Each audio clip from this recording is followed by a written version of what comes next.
Welcome into the Monday Mirror edition of Main Street Sports Today, presented by the Tennessee Orthopedic Alliance of Columbia. I'm Maurice Patton, along with Wade Neely. We will be coming to you from our homes today, and we'll be here with you for the next couple of hours, talking local, regional, and national sports topics, and really excited to do so. It is the first day of March that we have been on the air, and it didn't come in like a lion. So that's a good thing because we've had some pretty rough weather to open March in previous years. So we just kind of eased into things this weekend, weather-wise. Sports-wise, not so much. But Wade, how's your Monday? Monday's great, Mo. Good to be with you. Good to be with everybody. We are ripping and running, and a lot to tap into. Busy weekend. Busy week ahead. This is kind of one of the fun parts of the year. So I'm looking forward to not only today, but what's ahead the next couple of weeks. It is the fun time of the year. It's kind of the no sleep time of the year, or little sleep time of the year, but that's okay. We'll sleep some other time. In the second segment and the second hour of the show, we'll be joined by Megan Gauer of Her Hoop Stats. It's a statistical analysis type website, but that focuses on women's college and professional basketball. And Megan's going to come in and talk a little bracketology with us. You know, the Southeastern Conference Women's Basketball Tournament is this week. Obviously, a lot of stuff is winding down, getting ready for the NCAA tournaments. And hopefully Megan can tell us where some teams stand and what some teams need to get done here over the next little bit to maybe improve their standings. So looking forward to visiting with Megan in the second hour. In the second segment, we'll be joined again by friend of the show, CHERI KEMPF of Athletes Unlimited.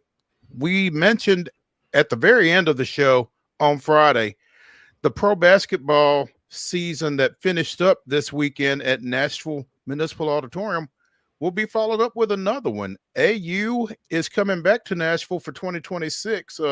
So apparently 2025 went pretty well for him. CHERI should be able to shed some light on what their thoughts were on the season and what prompted them to re-up for at least year two. So looking forward to discussing that with her.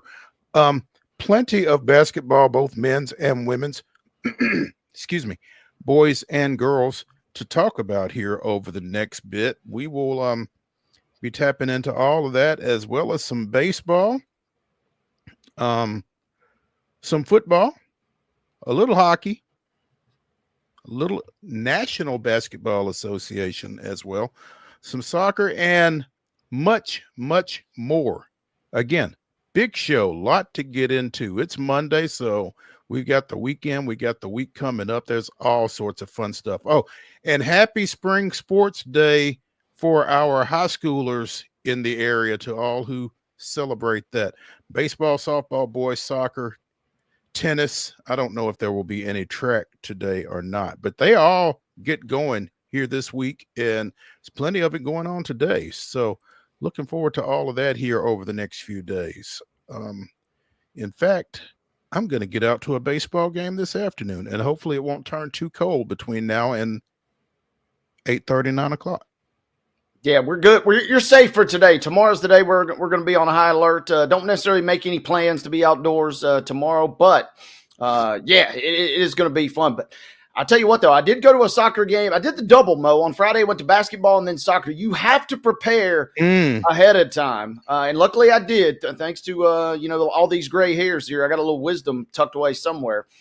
You got to prepare because, it's 65 degrees. You're feeling good. But the second that sun goes down, it is freezing. So I went from, indoor weather to outdoor weather quickly. You got to be on your P's and Q's this time of the year, whether you're a spectator or not, because it'll turn on you real fast. You got to be ready to layer up for sure. So yeah, it can get interesting on you if you're not careful. So don't get caught unawares. Don't make that rookie mistake that I always make. And usually, you're right. It hits you like that first game, and you're like, okay, it's not bad. And for us sitting there at the broadcast table, that's when it's the worst because you're not moving for 2 hours. And, you're just getting pelted with the wind. And I was out running this weekend, and the wind was just freaking knocking you down. So you got to be got to be abreast of that. It's deceptive right now. We want to get out there and rush. And the good thing is we just get to cover so many games because, like you said, a lot tipping off, a lot starting today. And it was fun to kind of tap into the final dose of preseason for that on Friday. The overlap is always a challenge because there's so much going on. Basketball winding down, spring sports starting up. It'll test you. Team no sleep right here. Like John Rothstein said, we sleep in April. There we go. Maybe we'll see. Let's speaking of basketball, let's get into some scores from this past weekend. Some schedules from today on the rundown. This is the rundown. Hey, folks, the Monday Rundown is brought to you each and every single week by our friends at Zion Christian Academy. ZCA offers a faith-based, Christ-centered education in Murray County, so give them a call today at 931-388-5831 or visit them online at zioneagles.org and schedule an appointment today. That's Zion Christian Academy, prepared for college, equipped for purpose.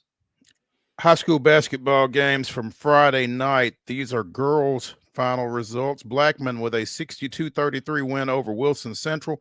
Brentwood defeated Warren County 65-48. Christ Presbyterian with a 48-32 win over Father Ryan.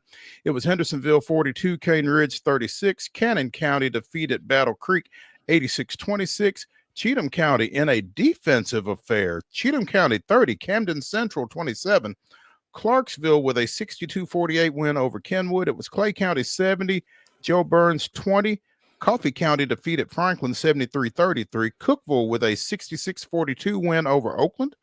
Cornersville defeated Eagleville 45-33. Creekwood with a 53-31 win over Hardin County. Dixon County defeated Kirkwood 58-28. East Robertson 38, Gordonsville 30. Fayetteville with a 54-39 win over Santa Fe. Green Hill defeated Overton 50-38. Henry County 59, Springfield 44. Hillsborough with a 50-37 win over Beach. It was Jackson Southside 69, Fairview 14. Lead Academy defeated Stratford 57-54. Lebanon with a 77-29 win over Riverdale. Lexington defeated Montgomery Central 62-21. Jackson County defeated Liberty Creek 49-41. Lincoln County with a 48-45 win over Nolensville. Sounds like a good one there. Lipscomb Academy 65, Chattanooga Christian 60. Loretto with a 44-27 win over Community. Macon County defeated Lawson 59-30. Portland defeats Maplewood 73-45. Clark Range downs Merrill Hyde 63-44. And Moore County 80, Culleoka 36. Other scores from the ladies' action on Friday night. Mount Pisgah Christian with a 67-52, there we go, win versus Pleasant View Christian. It was Mount Juliet 66, McGavock 45. Page on top of Shelbyville 64-106. A real score from Basketball Friday. Pearl Cone 101, Kip Nashville 1. Moving right along. Houston County 58, Perry County 54. Okay, not moving right along. Pickett County 115, Knowledge Academies 14. Again, a real score from Friday night. Providence we're going to have to talk about both those here at some point today. A lot of lopsided ones on Friday night, including a few more here. Providence Christian, a little tighter game. They win at 44-36 versus CAK. Game that I was at. Richland, pretty similar, 61-20 over Huntland. Stewart's Creek 67, Rockville 51, Rossview 51, Clarksville Northwest 27. Smith County turns back White House Heritage 68-33. It was Station Camp 50, Hume Fogg 34. Stewart County picks up a 68-21 win versus Harpeth. Summertown on top of Grundy County 57-31. McNary Central 53, Sycamore 34. The Kings Academy knocks off Franklin Road Academy 76-54. Final few here from Friday night. USJ with a 50-46 win versus Good Pasture. Upperman squeaking by Murfreesboro Central Magnet. A little closer than the experts might have predicted. 38-23 was your final there. Valor Collegiate 51, White House 22. Westmoreland with a 41-38 win versus Watertown. And it was White County defeating Lawrence County 70-50. NBA action, Heartbreak City for the Grizzlies on Friday night as the Knicks hit a shot at the buzzer to knock off Memphis 114-113. In girls basketball, a lone Saturday score, but it was Franklin Road Christian defeating Mount Pisgah Christian 38-36. Boys basketball action from Saturday. Battleground Academy picks up a 60-52 win over Boyd Buchanan. It was Beach 72, Antioch 52. Blackman with a 44-23 win over Stewart's Creek. Camden Central 74, Cheatham County 46. Cannon County down Summertown 57-53. Clarksville with a 63-41 win over Clarksville Northwest. Clay County defeated Knowledge Academy 67-45. Cookville 66, Oakland 54. Creekwood with a 51-48 win, over Chester County. Eagleville defeats Culleoka 67-32. Gordonsville 62, East Robertson 37. Ensworth downs Father Ryan 57-37. Franklin with a 64-40 win over Warren County. It was Cane Ridge 66, Gallatin 51. Giles County getting Livingston Academy 71-52. Big win for Nick Campbell and the bunch down there. Good pasture. I'm sorry, go ahead. Shot it well and never let the foot off the gas. Yeah, it was a nice win for him Saturday. There you go. Good pasture with an 82-64 win over Harding Academy.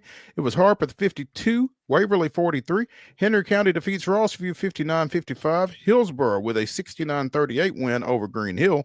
Perry County defeats Houston County 68-63. Hume Fogg 59, Portland 40. Independence 60, Coffee County 33. Jackson Southside 69, Fairview 22. Joe Burns defeats Clark Range 64-52. Hendersonville with a 52-44 win over Overton. Kirkwood 45, Kenwood 42. Siegel with a 64-53 win over Lebanon. It was Lexington 52, Montgomery Central 39. Centennial defeated Lincoln County 48-30. Loretto with a 65-32 win over Community to stay unbeaten. Martin Luther King 68, Macon County 46. And it sounds like that one might have gotten interesting late. We'll leave it at that for now. Mount Pleasant 78, Cascade 45. Pearl-Cohn with a 72-51 win over Stratford. Pickett County defeats Merrill Hyde 86-41. Montgomery Bell Academy 80, Pope John Paul II 78. Providence Christian 91, Grace Christian of Knoxville 47, Richland 64, Fayetteville 39, Laverne 40, Rockville 38, and Santa Fe 76, Huntland 31. With that one, Alden Slaughter moved into the top 5 all-time in scoring in Tennessee Boys High School with 3,449 points. Heck of a run for Slaughter, and Santa Fe keeps moving on. They got a big one coming up tomorrow night. Other scores coming in from Saturday. Nolensville with a 62-30 win versus Shelbyville. It was Liberty Creek on top of Smith County, 46-34. Dixon County 70, Springfield 45. Station Camp picks up a 70-58 win versus Maplewood. Jackson Northside was a 66-59 winner versus Sycamore. Upperman squeaks by Lawrence County. Tie game late, but Upperman hits a couple shots to win it 58-53. Westmoreland was a 51-35 winner versus York Institute. White House with a 69-60 win versus Lawson. White House Heritage all over Watertown, 61-33. Women's college basketball, going back to the weekend, it was TSU on Saturday picking up a 73-64 win versus Southern Indiana. MTSU all over UTEP, 57-35.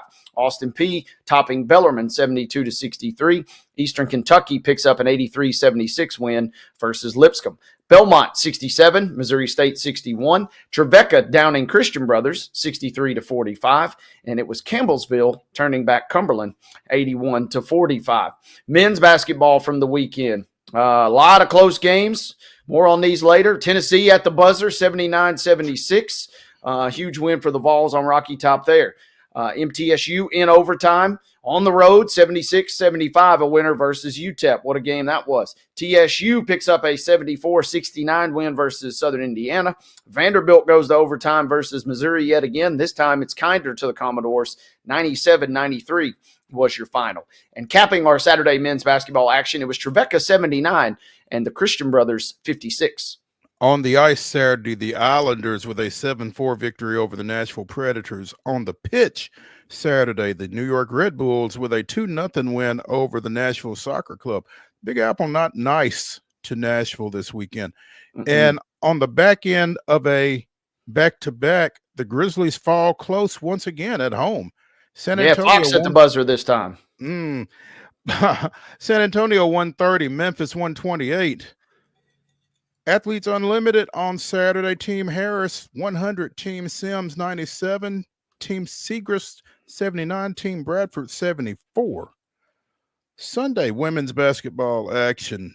Georgia got up on Tennessee early and held it. 72-69, the Lady Bulldogs over the Lady Vols. Vanderbilt 100, Missouri 59 to close out the regular season. Men's basketball on Sunday. Belmont with a 70-60 win over Murray State. And in Atlantic Sun Conference tournament play, Austin Peay defeated North Florida 90-69. From Municipal Auditorium, the final day of AU Pro Basketball, it was Team Bradford 84, Team Harris 78, and Team Sims with an 83-80 win over Team Segrist. I got a fun nugget later in the show on Athletes Unlimited. Stay tuned for that. Local connection in the championship game. Girls basketball action tipping off tonight at 6 p.m. unless stated otherwise. Huntington is going to take on Cheatham County. Dixon County meets Clarksville. Page will be at Coffee County. Lexington playing Creekwood. Lead Academy is going to meet East Nashville at 6. Clay County is taking on East Robertson. Also tonight at 6 p.m., Green Hill at Hillsboro, Stewart's Creek versus Lebanon, Cannon County versus Loretto, Portland taking on Macon County, and Westmoreland meets York Institute. 7:30 start times this evening. Cookeville versus Blackman, Lincoln County taking on Brentwood. It'll be Mount Juliet meeting Hendersonville. Rossview meets Henry County. Houston County taking on McEwen. Whites Creek will meet Pearl Cone. Fayetteville is meeting Richland at 7:30. And our final two games, Cascade versus Summertown and Station Camp versus Valor Collegiate.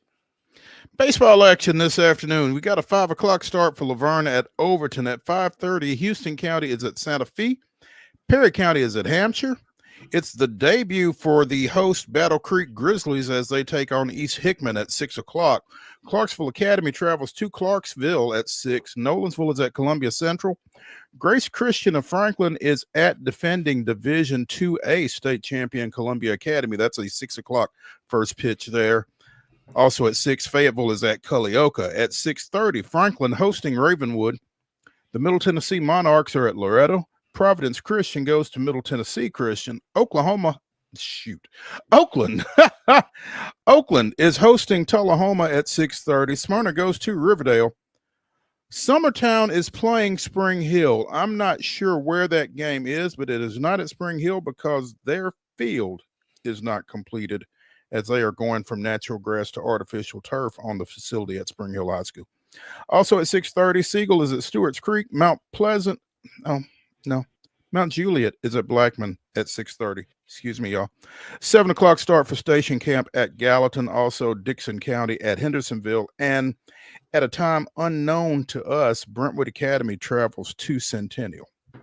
Small diamond action tonight. Softball beginning at 5 o'clock. We have Laverne at Centennial. Hickman County traveling to Columbia. Spring Hill is on the road at Independence. Hardin County is at Lawrence County. 5:30 start time for Smyrna, who's at Riverdale. 6 p.m. as Marshall County heads to Eagleville. And capping our softball action this evening, 6:30 start as Siegel is at Stewart's Creek. Men's soccer action cranking up tonight. Rockvale's at Brentwood at 5. Community at Columbia Academy at 6. And White House will be at McGavock at 6 p.m. Men's lacrosse action this evening. Franklin at Green Hill at 6:30. Also at 6:30, it'll be Oakland at Nolensville. Men's college basketball, the ASUN tourney continues. Austin Peay. More on them later. Got an interesting quirk on their schedule here. But they're at North Alabama tonight. That game gets underway at 6. You can see it on ESPN+. And at 7 p.m. on ESPN+, Central Arkansas will travel to Lipscomb. At 7 o'clock tonight in the NBA, the Memphis Grizzlies will look to snap a skid here. They welcome Mo's Atlanta Hawks to town. It'll be seen on FanDuel Sports South. That brings us to the end of your Monday schedule. And ladies and gentlemen, that concludes the Monday Rundown.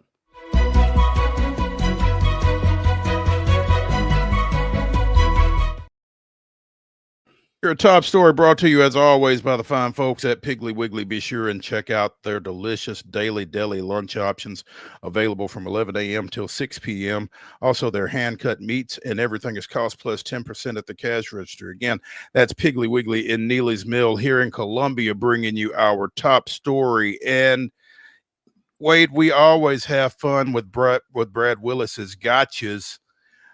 I was actually watching the UT Georgia game yesterday afternoon, and they're coming back for the second half. And Brad is on set with the broadcast team, and I'm not sure who the play-by-play announcer was for that game, but the color analyst was former Lady Vol Tamika Catchings. And as soon as I saw him, I'm like, oh no, Tamika's getting ready to go in the Hall of Fame. And sure enough, Tamika Catchings is the newest member of the 2025 Tennessee Sports Hall of Fame induction class, officially announced during the Lady Vols game on ESPN. I'm sorry, on the SEC network yesterday.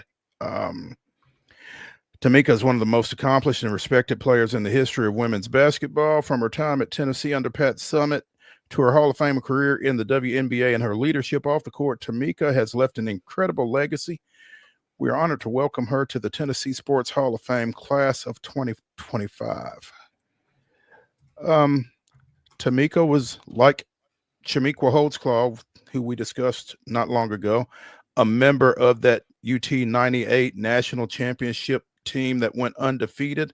She was a four-time All-American and was the freshman of the year in 1998 for the NCAA. Played 15 seasons in the WNBA. I believe all of those were with the Indiana Fever, who picked her number 3 overall in the 2001 draft. 4 Olympic gold medals. Won at WNBA championship in 2012, was named finals MVP that year. Served as VP of basketball operations and general manager for the Fever. Again, she has served and does serve as a basketball analyst for ESPN and the SEC network. And she has a youth development foundation, Catch the Stars, 2020 inductee into the Naismith Memorial Basketball Hall of Fame, and is a member of the Women's Basketball Hall of Fame as well. So she and, again, Lady Vol teammate Chamique Holtzclaw will be going in together later this summer, and obviously well-deserved. Yeah, fantastic career spanning kind of like Chamique, right? I mean, spanning multiple years, decades, but also spanning different levels from the college days all the way into the next level with the WNBA and beyond. Kind of one of those also that feels like, not really sure what took so long, but certainly feels well-deserved. Brad and the crew, another strong hat tip for not only the delivery, but also the induction. Absolutely, no doubt. Let's take a break here on Main Street Sports Today, presented by the Tennessee Orthopedic Alliance of Columbia. When we continue with the Monday Mirror after the break, we'll be joined by CHERI Kemp of AU Pro Basketball. Stick around.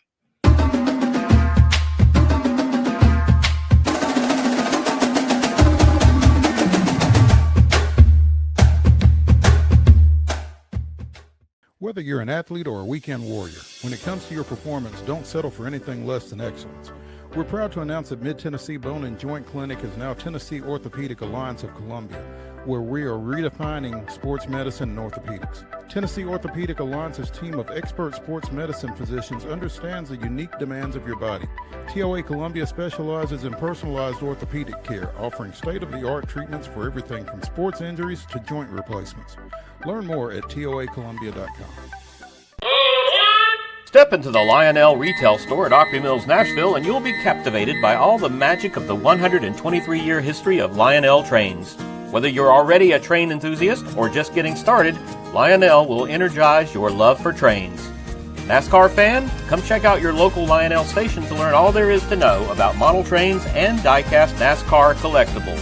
Visit nashville.lionel.com or call 615-455-9399. Custom Stone Handlers supplies over 600 distributors and suppliers with quality stone products. Along with River Stone, we produce and distribute over 100 building, landscape, and other bulk products.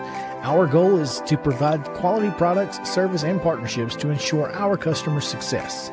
We firmly believe that the measure of any person or company is how they treat other people and customers.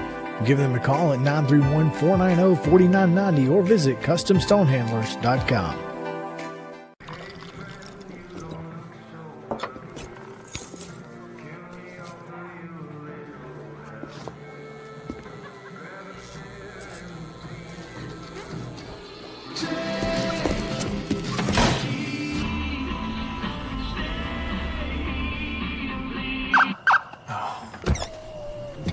You're seeing the signs too, right? What signs? So Busy Bee is a very close-knit family. We fight just like every family does. We have arguments, but we always come out with a solution to the problems. We don't just fight about what we want, we fight about what customers need. We want to make sure that every customer we go to is more than satisfied. And that doesn't just start whenever we show up at their door, that starts when we show up every day at work. We want to make sure that we are serving our customers to the best of our ability.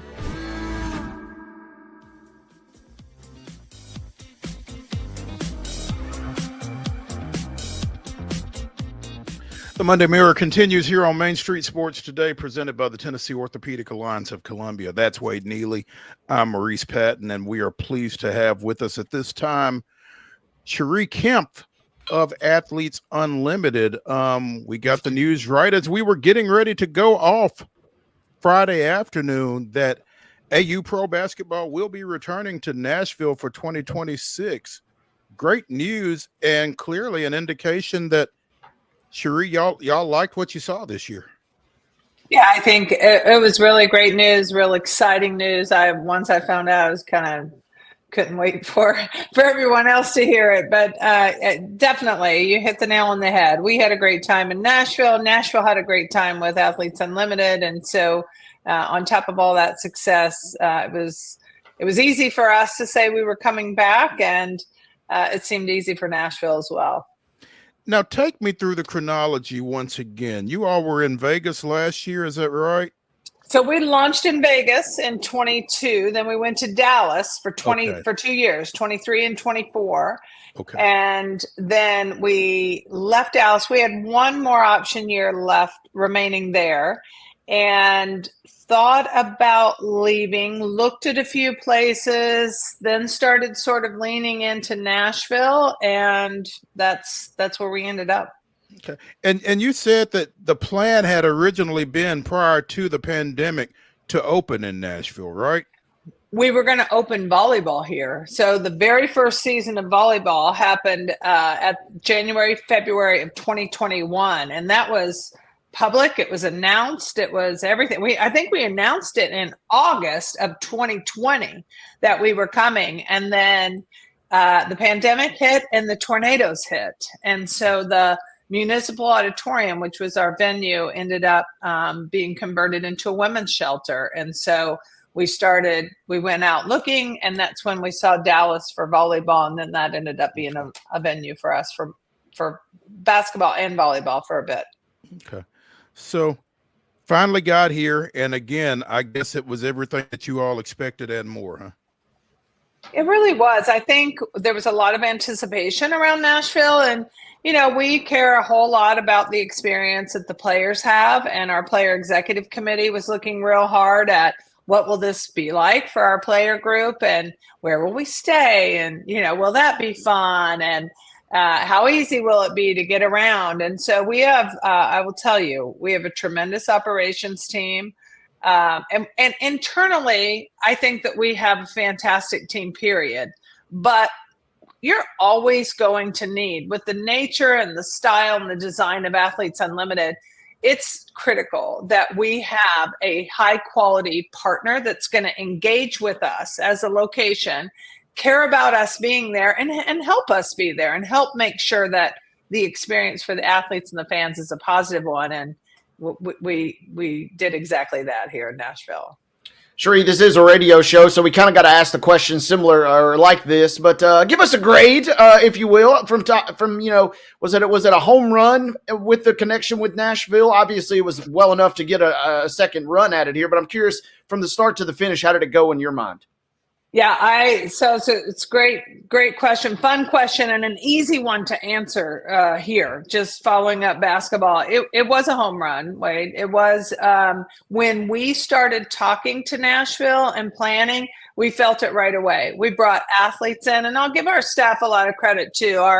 our folks that are helping with the planning. But when we started bringing athletes in, we were welcomed by the Nashville Soccer Club, the Titans, the Predators, the Grand Ole Opry. We brought, players in, and we're backstage. Michael Bublé was over there that night. And so just really not just, everybody's like, what is the city of Nashville? Is it the CVB? What is it?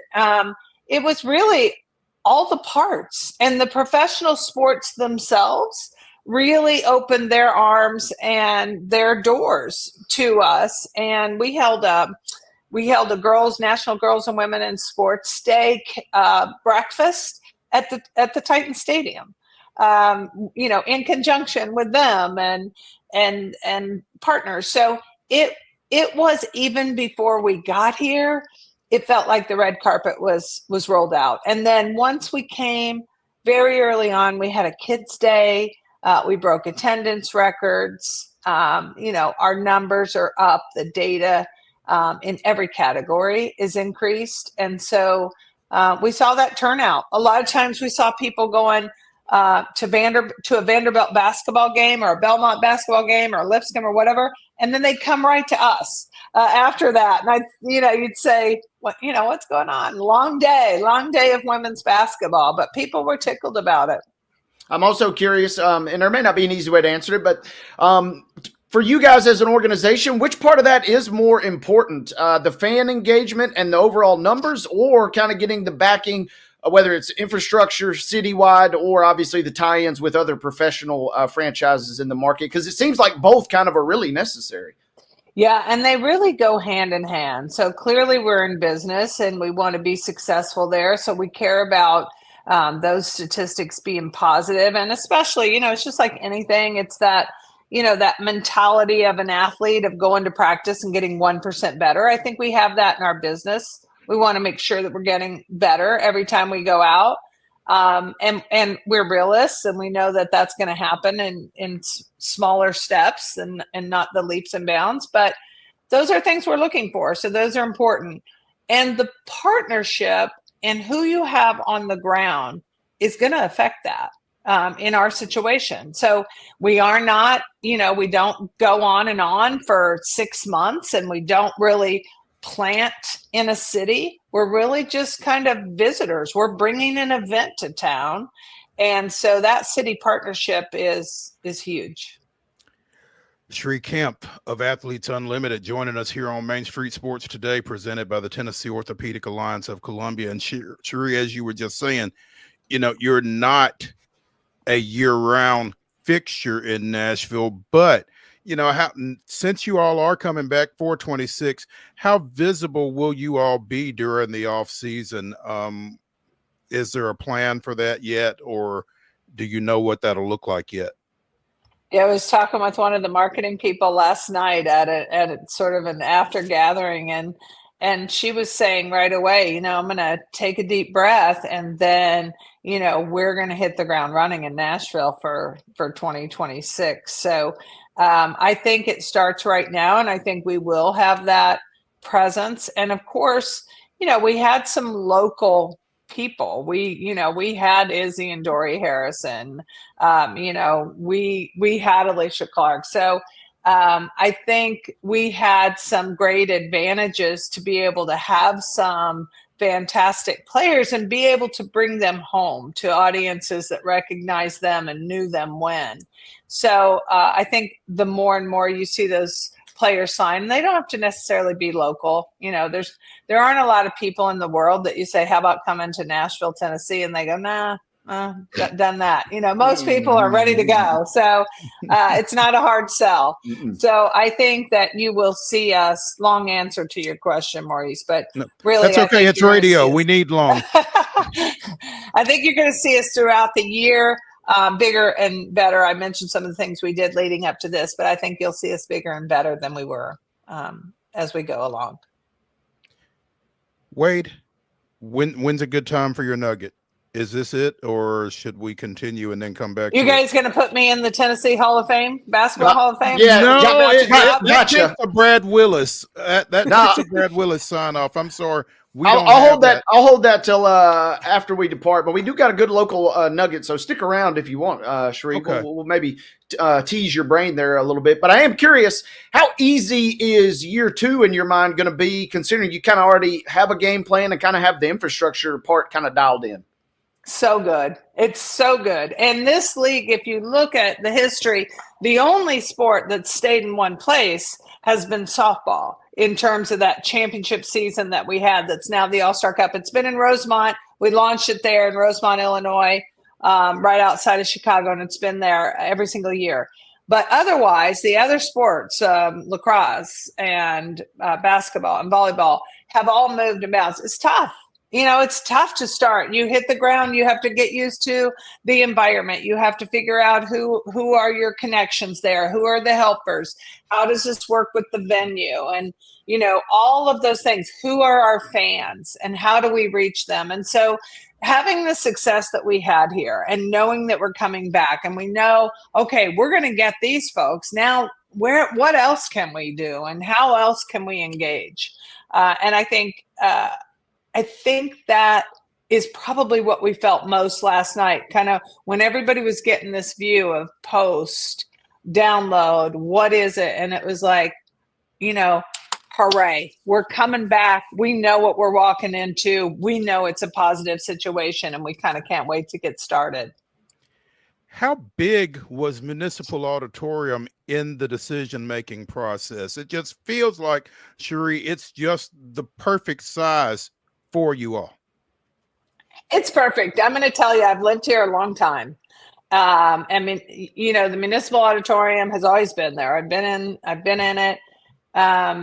I can't say enough positive about the Municipal, and it's a lot of things. It is the venue itself. So we all know it's an older venue, but thank goodness the good folks that are interested in that sit on the board there, the city of Nashville, have not let that venue become a dilapidated place that's not useful. They've continued to try to put money into it, try to upgrade it, try to keep it modernized, those types of things. And it was perfect for us.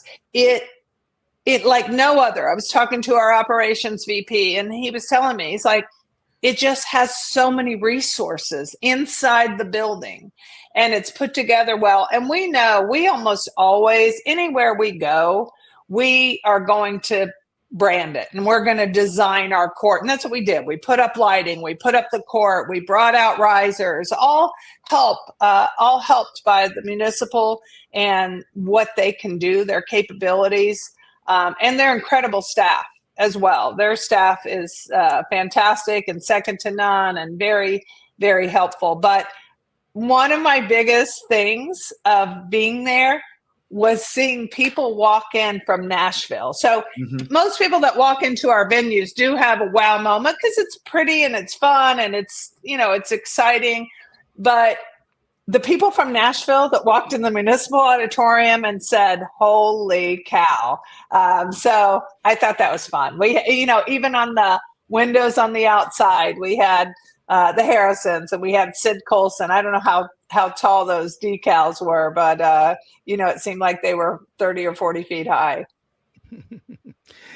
And I think that the fans here, Cherie, and Wade loves to talk about the fan experience. I was fortunate enough to get to go down Thursday night and do some post-game interviews and that kind of thing. But it feels like the fans really embrace these players and these players really embrace these fans. And that only enhances the experience, I would think. Oh, I've always said these are extraordinary. These are the elite. These are the 1% of the athletes. And when you're that good and you're playing at the professional level, they deserve to play in front of the crowd. Because if you've ever done that, if you've played at a high level and you've played in front of a crowd, there's an energy that you can't explain to people. The only way you feel that is to be there. And so,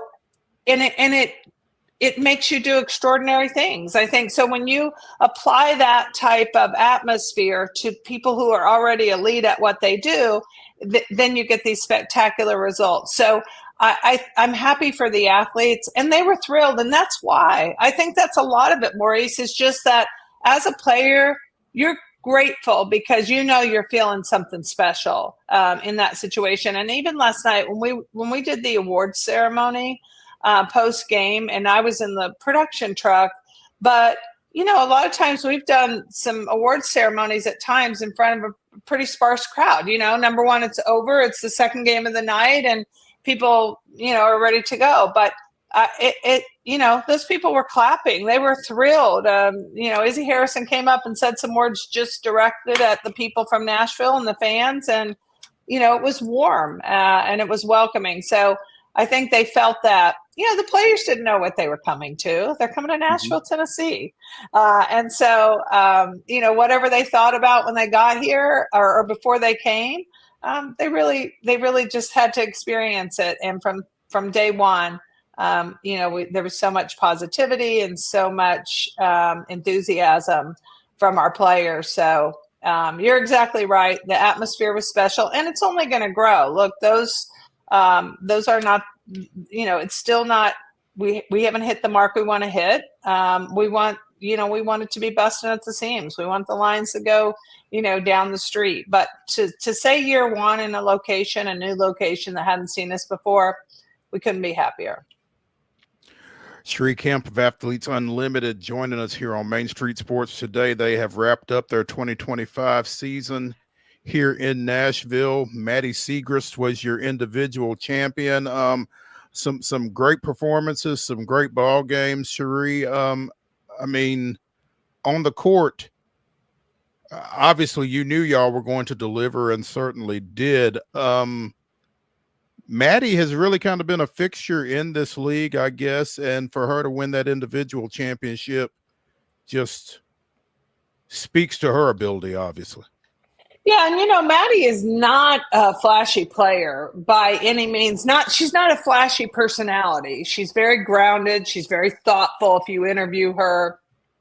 But she is, she can just flat play. And so from wall to wall, we saw it last year when she came into the league, and just wall to wall this year, she did really well. But I will tell you that I think this model, sometimes it's hard for people to understand the leaderboard and the quarter wins and things like that. But what the model does lend itself to consistently, day in and day out, is that the overall score doesn't dictate the intensity that you're going to feel in the game. So we came into yesterday with really, statistically, Maddie was the winner, and everybody knew it Saturday night. You knew that Odyssey could not, yes, some sort of a miracle, she could have caught her, but even Odyssey knew it was not going to happen. It just wasn't a race anymore. Maddie was too far out in front.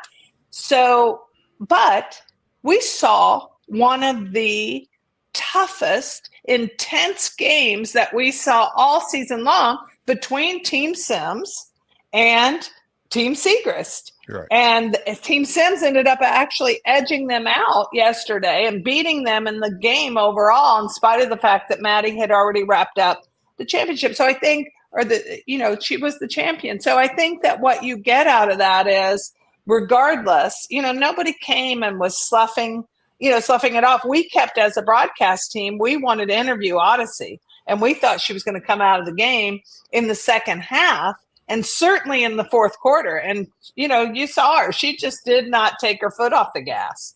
And it ended up being a very close game, and they won it. But a lot of pride in that, and really just trying to, even to the last shot and that last tick of the last second, those players are scoring points that are moving them up that leaderboard, and they get a paycheck based on where they finish.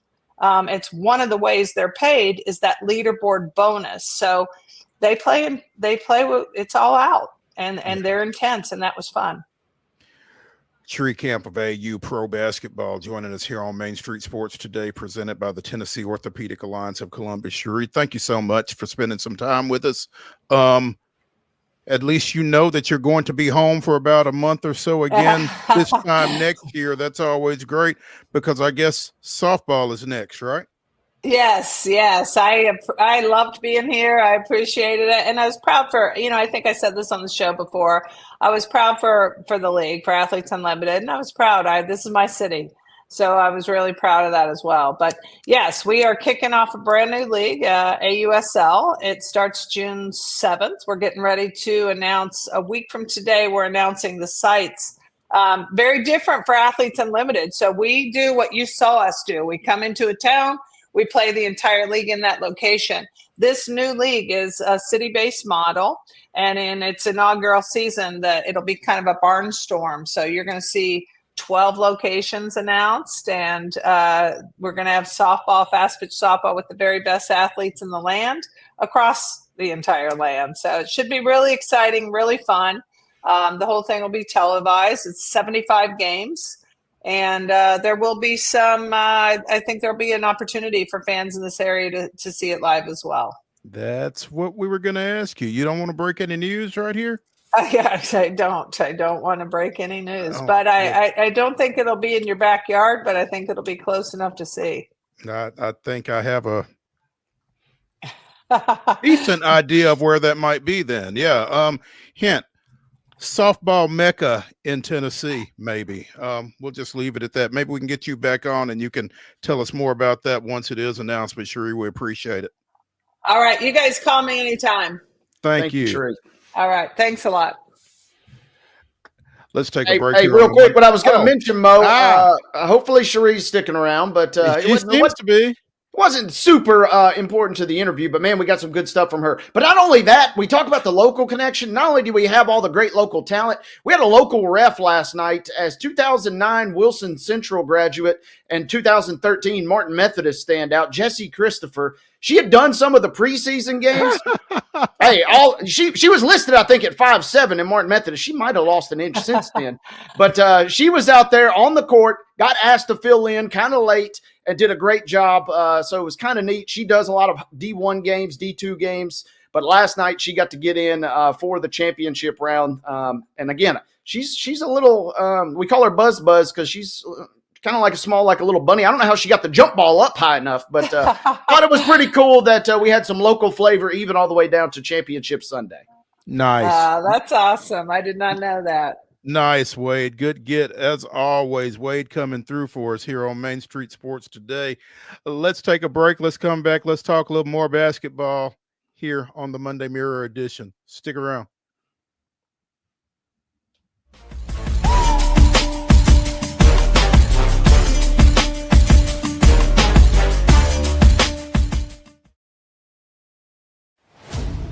Only in Smashville are opponents welcomed with some good old-fashioned Southern hospitality. We'll give you a hand, cheer you on. Hey, we'll even leave a light on.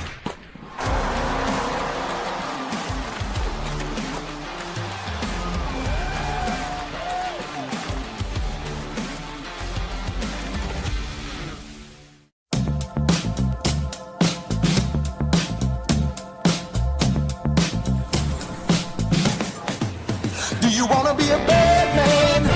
Yes, you do. Do you wanna taste sweet salvation underneath the summer moon? Do you need another hand now? Yes, you do. Go see Miss Josie down on Columbus Avenue. All right, Columbus Avenue.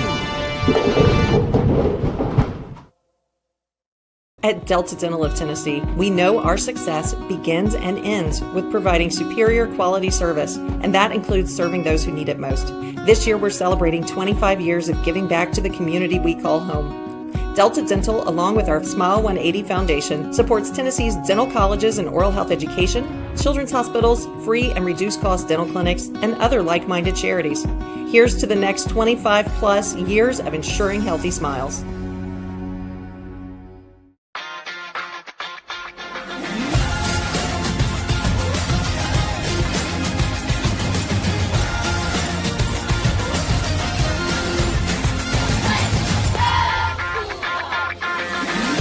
Whether you're an athlete or a weekend warrior, when it comes to your performance, don't settle for anything less than excellence. We're proud to announce that Mid-Tennessee Bone and Joint Clinic is now Tennessee Orthopedic Alliance of Columbia, where we are redefining sports medicine and orthopedics. Tennessee Orthopedic Alliance's team of expert sports medicine physicians understands the unique demands of your body. TOA Columbia specializes in personalized orthopedic care, offering state-of-the-art treatments for everything from sports injuries to joint replacements. Learn more at toacolumbia.com.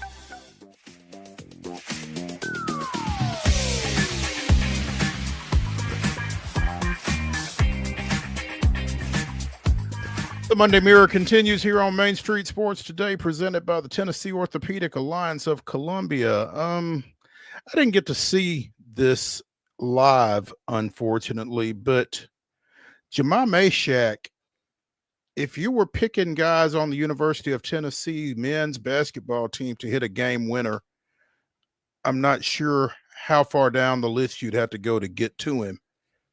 But after tying the game with a pair of free throws inside the final, 10 seconds, knocks down a three-pointer from about 35 feet to give Tennessee a 79-76 win over visiting Alabama on Saturday. And he shot it like it was a layup, man. I saw the replays. Like I said, didn't get to see it live. But heck of a game, heck of a finish. And as you hear people talk about Shaq over the course of this season, really couldn't happen for anybody better than him. Yeah, it was an epic ending. And it's funny the way you phrased that, because that was the only part of the game that I did watch, was the last 30 seconds or so. And it looks like we're destined for overtime. And man, Alabama, not quite as intense as Vols Twitter, but maybe a little bit lesser. But they are coming for Nate Oates, because my man had 2 timeouts and still carried them bad boys thinking he was going to overtime. And that led to a 5-second call. Great defense from Tennessee to set things up. That gave them the ball back. It was a raucous crowd. Our good buddy Nate Bain, he was sitting next to Josh Dobbs as they were recognized as the 40 under 40 on UT campus this weekend. But props to Tennessee too, Mo. They didn't rush the court. That's when you know you've arrived as a program, when it's like, okay, we were supposed to win this game. Supposed to win this. Exactly. And on any other night, beating Alabama, a very highly ranked Alabama team, you'd have been within your right to take off in a storm, but Tennessee held their serve. That is a massive win for the Vols, who feel all of a sudden like they got some juice coming down the stretch in the final week of the regular season. You know what's crazy? Nate Oates took a couple of timeouts to the locker room with him at the end of the game. Rick was trying to call one. Couldn't get it. And it's just as well. So, yeah, huge win for UT. And like you said, there are some folks that have them back on the number 1 line as a result of that outcome. But yeah, that's a big one. I don't know how accurate that is. I guess we'll have to wait and see here over the next couple of weeks. But yeah, that's a huge victory. The way they phrased it, Dickie V was kind of one of the ones that was cheerleading for this. He said the loser of this game, the winner may not necessarily get a 1 seed, but the loser probably is eliminated with that. So sayonara in that regard, if that's true, to Alabama. Yeah, and Auburn, did you see the video of the Auburn kids on the bus singing Rocky Top after that? Saw a little clip, and it's one of those, someone on Bluesky pointed out, Rocky Top's one of those songs, love or hate Tennessee, you know all the words to Rocky Top. And there's something to be said for that. Yeah. And also I think that's the enemy of my enemy is my friend type situation there. That helped Auburn pretty well lock down the number 1 seed, I think, with another week to play. Vanderbilt rushed the court, but they did so in a timely manner so as to avoid any SEC sanctions after their overtime victory against Missouri, and overtime forced by another 3-pointer by Tyler Nickel, who I think just hit another one a couple of seconds ago. That guy, he's not been in black and gold for very long, but he is really kind of creating a niche for himself in Vanderbilt lore. Again, forcing that overtime on Saturday, and they go on to win at 97-93 after suffering a tough one out at Como a few weeks ago. Big win for them. Huge win for them, and one of the James Madison, carryovers, right? I mean, Vanderbilt getting it done. Vanderbilt, they're not in Tennessee's mode just yet. They're just celebrating. They've had such a fun year from the start of football season to now. At least they've got their timing down to keep the NIL pocketbooks still a little close. They're going to need some of that money this offseason because, what a victory. And Vanderbilt, we've had this conversation for the last 2 weeks. Not only did they get a great road win earlier in the week, they cap it up with another emphatic home victory. That Memorial Magic on Saturday has been fun to watch. It really has. I don't know.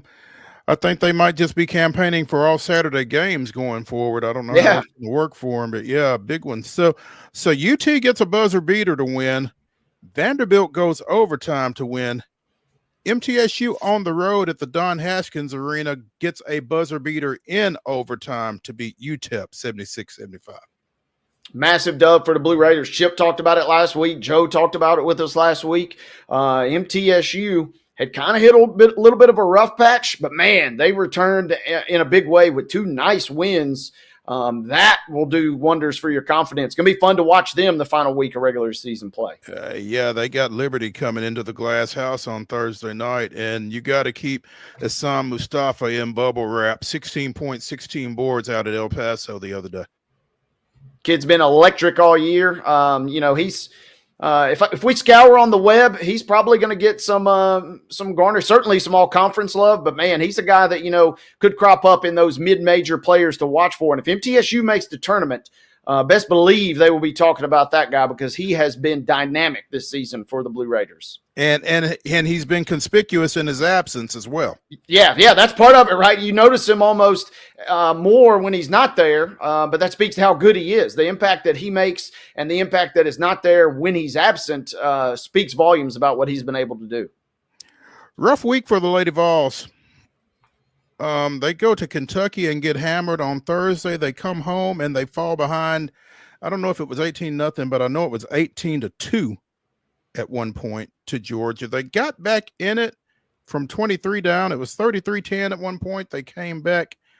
I'm not sure that they ever took the lead, but they fell 72-69 to a pretty much unheralded Georgia team. And this isn't the way you want to go into the tournament.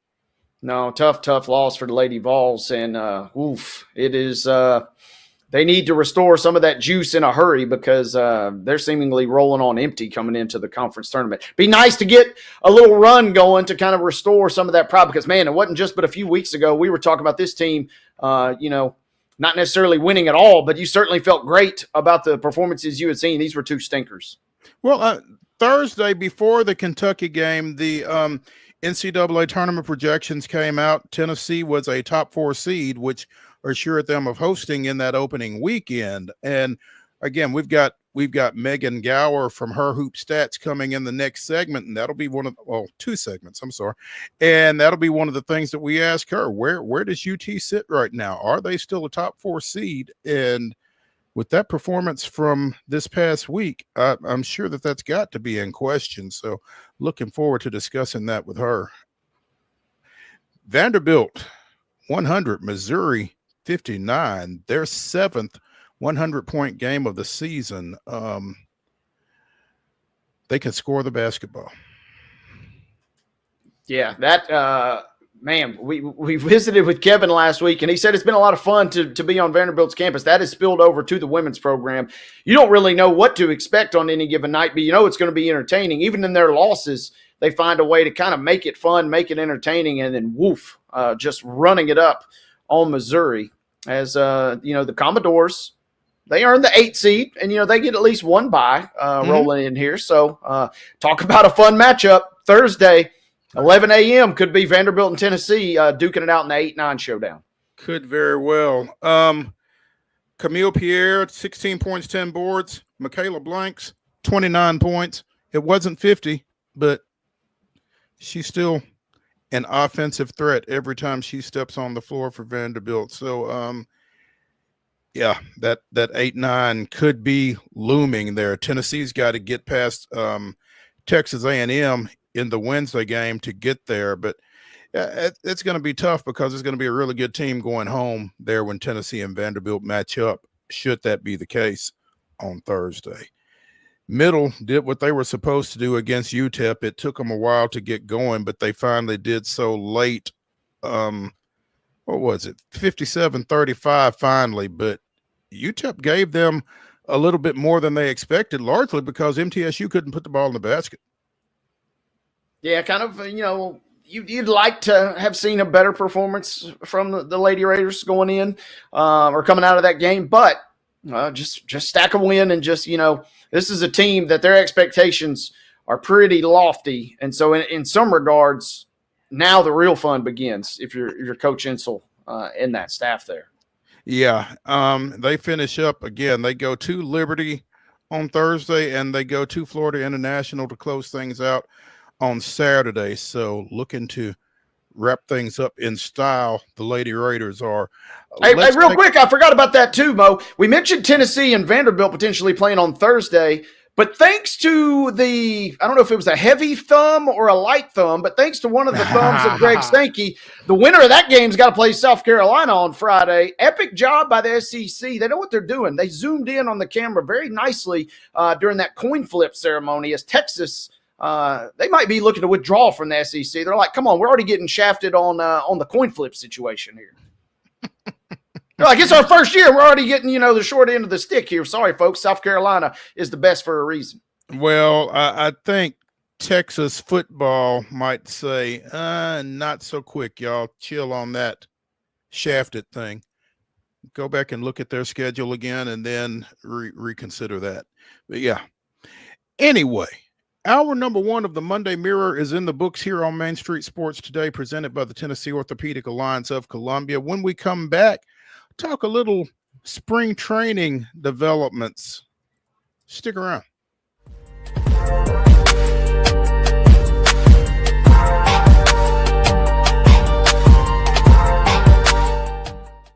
Hi, I'm Dr. Vilay Saisuka, CEO and founder of Premier Foot and Ankle Centers of Tennessee, here in Murfreesboro.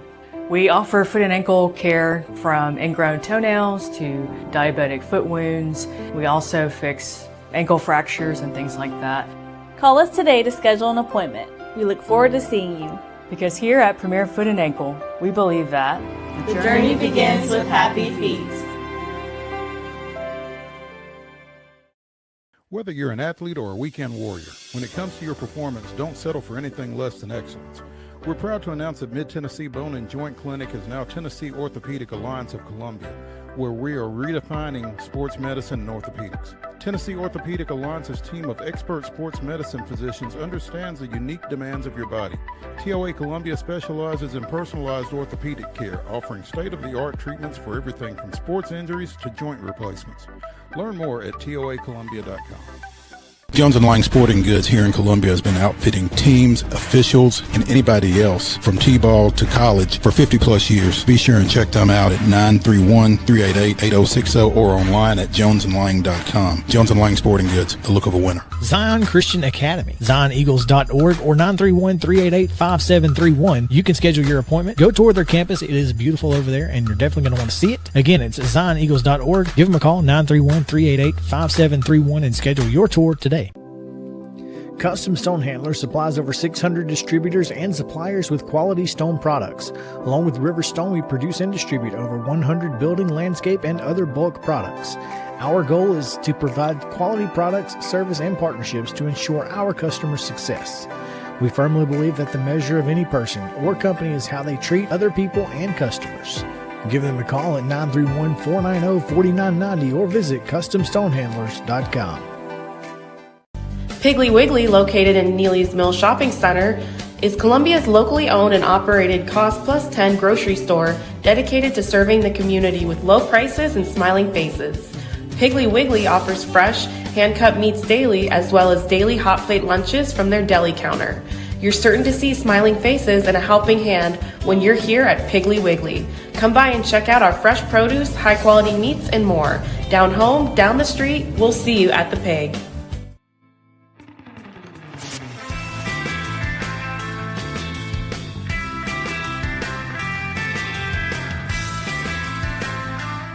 Hour number 2 of the Monday Mirror edition of Main Street Sports Today, presented by the Tennessee Orthopedic Alliance of Columbia, gets going right now. That's Wade Neely. I'm Maurice Patton, and it's always fun to talk baseball this time of year because, again, it kind of makes you think warm thoughts. Warm starts are what both Ryan Weathers and Blake Tidwell out of Loretto had over the weekend. They both made spring training starts for the Marlins and Mets, respectively, both through 2 scoreless innings. Weathers striking out 4, walking 1, no hits. Tidwell striking out 5, no walks, no hits. And you love to see it from both of those guys. Blade kind of vying to move up the ladder in the Mets organization, and Ryan trying to solidify himself with the Marlins after missing a lot of time in the second half with an injury.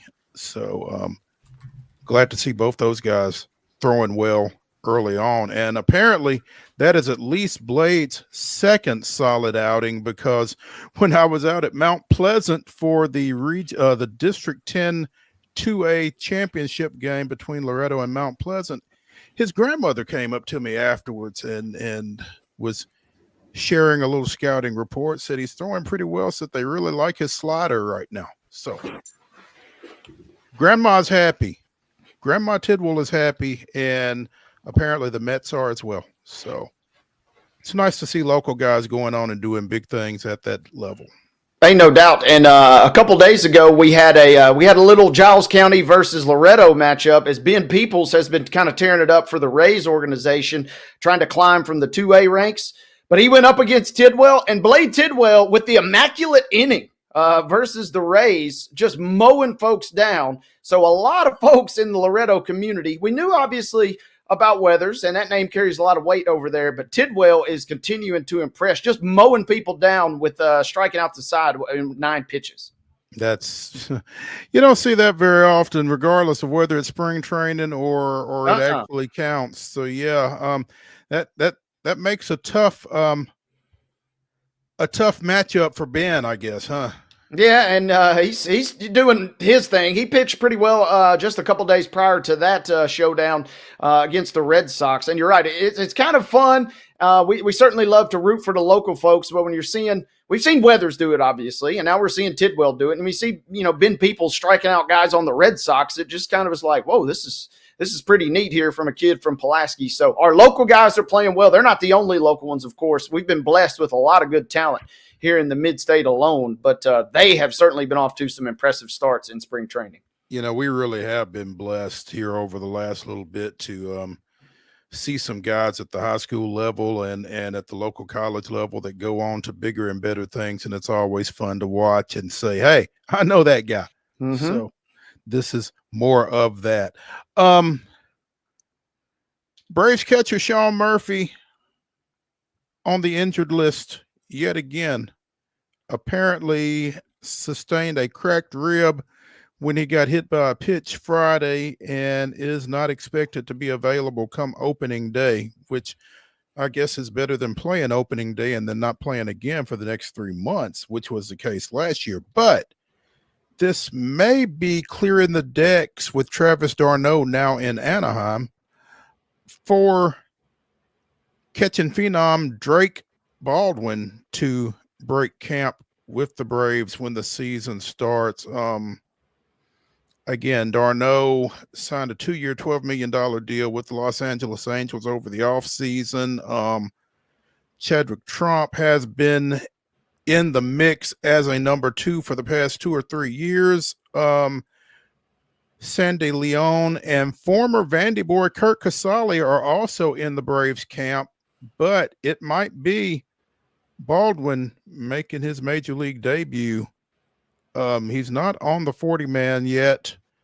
The plan was for him to go to Gwinnett to open the season after spending pretty much the second half of the season there last year. But at this point, it might be time to break the seal on Mr. Baldwin. So, yeah, and we see this from time to time again, right? Somebody not really in your plans in the immediate future.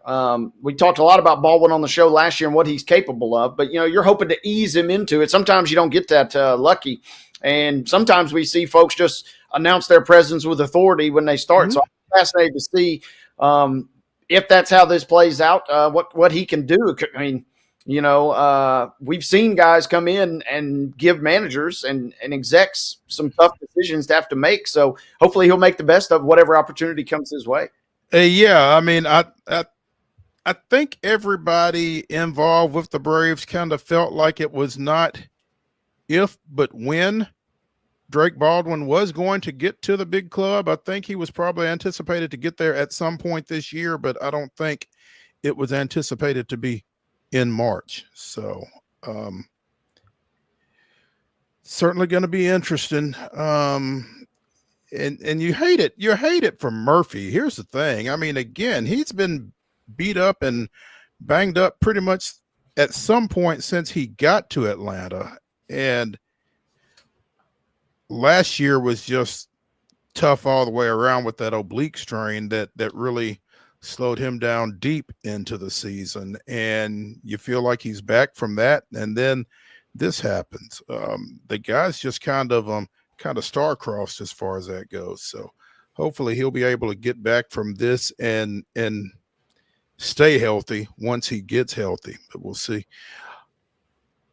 Billy Epler, former general manager of the New York Mets, as well as the Los Angeles Angels, apparently has accepted a position in the front office of the Milwaukee Brewers. Now, what's significant about that is Billy Epler was suspended and was on MLB's ineligible list last season for apparently manipulating the injured list, making up phantom injuries to manipulate the MLB roster rules. You got to be smarter than that. Yeah, I was going to say, and important caveat, and getting caught doing so. Hey, yeah, that is the key to it. I mean, it's only illegal if you get caught. He did get caught, so it is illegal. I mean, I in no way believe Billy Epler is the only person that has ever done this. Doesn't feel like it. No, but and I don't know how you do get caught. I would love to know what he did that was so obvious that they figured out. No, you've gone a little far. But he said at the time that he had fully cooperated with the league's inquiry and would accept their decision. Again, was sidelined for the 2024 campaign after an investigation found evidence of his deliberate fabrication of injuries and associated submission of documentation for the purposes of securing multiple improper injured list placements during the 22 and 23 seasons with the Mets. So it sounds like he had a lot of players, quote, washing their trucks, like our boy Jeff Kent back in the day. He's really out riding his Harley, but he was washing his truck. And I kind of like this for the Brewers, though. We just talked about their owner kind of being in the news. Do we want to win championships or do we want to entertain the fans? Now you bring this guy on board. The Brewers kind of getting a little bad boy image. I kind of am here for it. They could, I mean, they've been kind of nondescript. Give them a little edge. We need that. Right. Yeah. I mean, they had Snoop up there last year, but that was about as risque as they were getting thus far. Let's bolster the image a little bit here. Let's add some spice to the NL Central. Well, I along those lines, I dare say that this does that. Yeah. A little bad boy move there for the Brewers. Good stuff. Rob Manfred is apparently considering a petition that has been presented to reinstate Pete Rose, the late Pete Rose, who was placed on the permanently ineligible list in 1989 because of gambling, as you well know, died last September. A petition by the family of the late Pete Rose has been presented to reinstate him. It is presumed that should he be reinstated from the ineligible list, that would make him eligible for the Baseball Writers Association of America to vote on his induction into the Baseball Hall of Fame.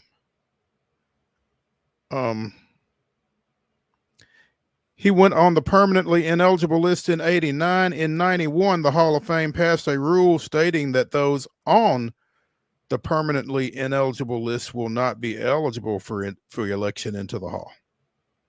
And as a result, he's never appeared on a ballot. Again, he bet on baseball, and there's not a clubhouse in professional baseball that you can go in that doesn't have a sign that says you can't do that. You know, I honestly think I can see both sides of this argument, because again, if he had never managed, this wouldn't have been an issue. All of his gambling that he was declared ineligible for took place as a manager, not as a player, and he is the all-time hits leader as a player. So I don't know. I really don't know where I fall on this, to be honest, because I don't think it's black and white. And I can see why people would be bothered by the possibility of him getting in. And I can see why people are advocating for him getting in, really. So I'm with you. It's easy to see both sides, and I can make a pretty compelling argument for both sides. And it's interesting because we've had this conversation. It seemingly has been one of the topics of national discussion, you know, for decades now. And Manfred, man, he had a chance. And we talked about it after Pete's passing, you know, months ago, that this felt like, you know, it might happen, and it would be kind of, you know, I'm not going to say forced, but also it felt like it might be a touch forced, and kind of a little sad, I guess, in a regard after his passing. Mm-hmm. But then Manfred also is, you know, this news also is coming after the president had just posted randomly, because of course that he should be inducted. So I mean, now Manfred, you know, now this really kind of feels a little odd, and it's something that's been going on for so long. If it was going to be done, it felt like it should have been done a long time ago. And if it was not going to be done, it feels like that should remain the course. Yeah, and I think the biggest thing is he doesn't benefit from it at this point. I mean, he's dead. Who is making him eligible for the Hall of Fame? Who is inducting him into the Hall of Fame benefiting at this point? He's not here to see it, and that's really kind of unfortunate under the circumstances. So I don't know. As you said, I could probably, if this was a debate and you told me to take one side or the other, I could probably come up with an argument for either. So we'll just kind of keep an eye on it and see how it goes. But to your point on the commissioner of baseball taking this up after the president of the United States brings it up, does kind of add to the intrigue, we'll say. Yes, it's fanning the flames a little bit. And like you said, we mentioned it after his passing, that it felt like this was going to inevitably come up, because it seemingly had inevitably come up in the course of national conversation over the last 30 years. And to your point, yeah, it doesn't feel like this will go away anytime soon. Good luck to the commish. Yeah. And to Thomas Harding. Yes, who will have a vote this year for the 2026 induction class. Yeah, a friend of the show. Former St. Louis Cardinals, former Angels standout Albert Pujols, soon to be Albert Pujols will be on the Hall of Fame. He will also be the manager of the Dominican Republic team in the 2026 World Baseball Classic. It was announced over the weekend. That should be worth watching. He's been managing with the Leones de Escogido, yeah, of the Winter League down in the Dominican Republic, and says that he has long had MLB managerial aspirations. So he's kind of putting his resume together, I guess, and this will be another step in that direction. In 2023, the Dominican Republic went 2-2, did not get out of pool play. So it looks like Pujols has his work cut out for him, trying to get them into the bracket portion of the World Baseball Classic next year. Should be fun to watch. Should be fun. And if you're going to add him, let's get Big Poppy on the bench too, man. Let's really make this thing a party. Bring Pedro in the mix and maybe have Vlad Guerrero as your hitting coach. Let's really get this thing juiced up. Pujols kind of managing the team with those guys as his bench coaches would be pretty fun. And then we could find a role for Manny Ramirez if we really want to look deep enough. I don't know if you want Vladimir Guerrero as your hitting coach when you. Well, that's a good point. when you consider the strike zone when he hit, I don't know if he can teach guys to hit like that. So, but yeah, I think you're onto something there. That would be a star-studded lineup in the dugout for sure. Heck, maybe they would even get a couple of swings in themselves. And you got Soto and Tatis Jr. kind of. So, I mean, you have some decent building blocks, it sounds like. I'll be fascinated. I love the World Baseball Classic, and this will be fun to keep tabs on as we get closer. Absolutely. Let's take a break here on the Monday Mirror edition of Main Street Sports Today, presented by the Tennessee Orthopedic Alliance of Columbia. When we come back, we will be joined by Megan Gower of Her Hoop Stats, talking a little women's basketball bracketology. Stick around.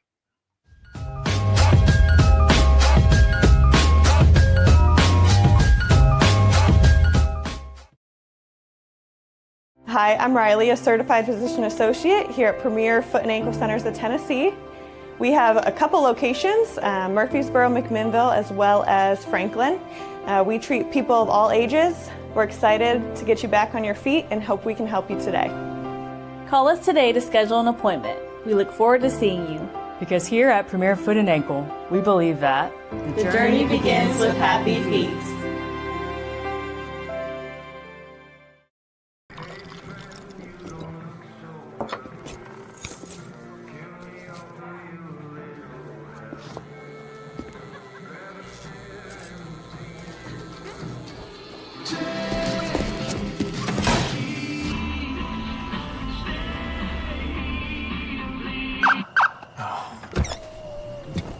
You're seeing the signs too, right? What signs? Whether you're an athlete or a weekend warrior, when it comes to your performance, don't settle for anything less than excellence. We're proud to announce that Mid-Tennessee Bone and Joint Clinic is now Tennessee Orthopedic Alliance of Columbia, where we are redefining sports medicine and orthopedics. Tennessee Orthopedic Alliance's team of expert sports medicine physicians understands the unique demands of your body. TOA Columbia specializes in personalized orthopedic care, offering state-of-the-art treatments for everything from sports injuries to joint replacements. Learn more at toacolumbia.com. Jones & Lang Sporting Goods here in Columbia has been outfitting teams, officials, and anybody else from T-ball to college for 50 plus years. Be sure and check them out at 931-388-8060 or online at jonesandlang.com. Jones & Lang Sporting Goods, the look of a winner. Zion Christian Academy, zioneagles.org or 931-388-5731. You can schedule your appointment. Go tour their campus. It is beautiful over there, and you're definitely going to want to see it. Again, it's zioneagles.org. Give them a call, 931-388-5731, and schedule your tour today. Piggly Wiggly, located in Neely's Mill Shopping Center, is Columbia's locally owned and operated Cost Plus 10 grocery store dedicated to serving the community with low prices and smiling faces. Piggly Wiggly offers fresh, hand-cut meats daily as well as daily hot plate lunches from their deli counter. You're certain to see smiling faces and a helping hand when you're here at Piggly Wiggly. Come by and check out our fresh produce, high-quality meats, and more. Down home, down the street, we'll see you at the Pig.